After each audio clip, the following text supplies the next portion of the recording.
Què fem a Salou per lluitar contra el canvi climàtic? Salou té una gran iniciativa per lluitar contra el canvi climàtic. De fet, ja comencem amb l'educació.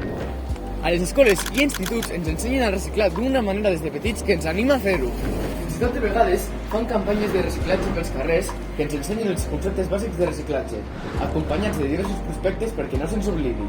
Per exemple, a tots els carrers tenim diversos contenidors que estan separats per colors. Tenim el blau, que és paper i cartró, tenim el verd, que és vidre, també tenim el groc, que són els envasos, el marró, que és l'orgànica, i per acabar, però no menys important, el rebuig.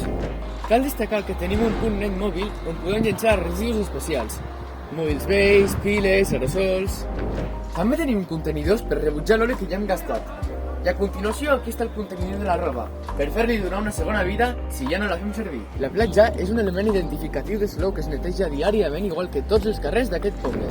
A banda, s'han aplicat restriccions tallant la meitat de l'aigua de les dutxes de les platges per temes de sequera. Finalment, pensa un segon. T'has canviat el matalàs o simplement tens mobles que ja no vols? Doncs a Salou tens l'opció d'emplear un formulari o trucar un número de telèfon perquè t'ho vinguin a recollir al portal de casa. I fins aquí el nostre viatge de com Salou ajuda al medi ambient. Hem vist un munt d'iniciatives que implementa, però segurament en un futur implementarà moltes més. I ara sí, fins a la pròxima!